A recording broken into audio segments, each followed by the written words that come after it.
मोदी जी है तो मुमकिन है, हिसाब किताब तो लेंगे। जितना लूट खसुट हुआ है वकफ का, उसको तो थोड़ी छोड़ेंगे।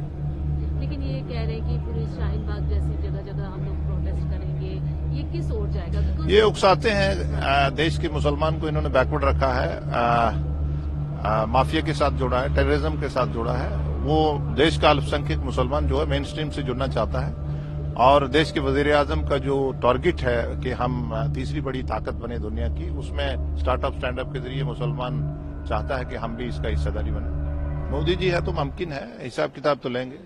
जितना लूट खसुट हुआ है वकफ का, उसको तो थोड़ी छोड़ेंगे। लेकिन ये कह रहे हैं कि पूरी शाहीन बाग जैसी जगह जगह हम लोग प्रोटेस्ट करेंगे, ये किस ओर जाएगा? ये उकसाते हैं देश के मुसलमान को, इन्होंने बैकवर्ड रखा है, माफिया के साथ जोड़ा है, टेररिज्म के साथ जोड़ा है।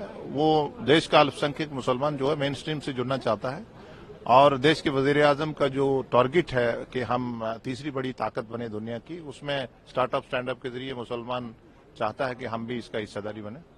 पहले अज़दुद्दीन ओवैसी ने कहा कि ये बिल्कुल सही नहीं है, मुसलमानों के खिलाफ है, और अब all India Muslim personal law board भी उसी ओर चल पड़ा है। वो भी कह रहे हैं कि this is against the Muslim.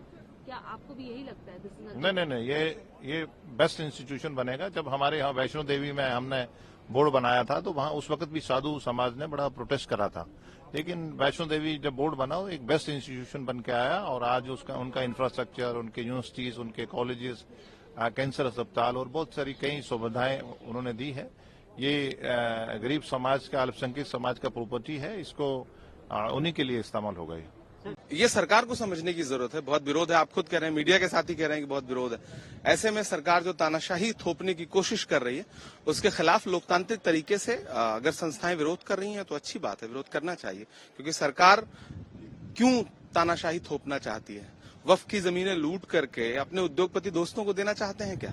Sir, लेकिन जो यहाँ पर मीटिंग हुई, जब ज्वाइंट पार्लियामेंट्री कमेटी बनाई गई, तो और सरकार का ये कहना है, भारतीय जनता पार्टी के जो लीडर्स हैं उनका ये कहना है कि उसमें तमाम चर्चाएं हुई, जो डिसेंट नोट था उसको भी लगाया गया है, और जो भी आपत्तियां थी उनको हर संगठन से बात करके और उसको समाधान खोजने की कोशिश की गई। ये सरकार असहमति की कौन सी आवाज को सुनती है?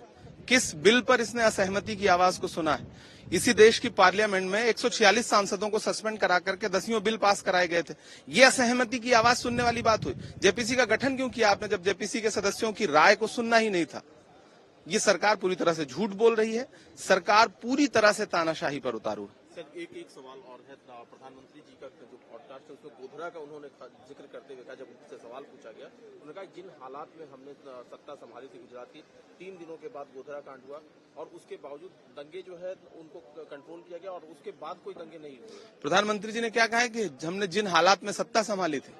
महत्वपूर्ण यह है कि सत्ता संभालने के बाद जो हालात उन्होंने पैदा किए उसको पूरा देश जानता है।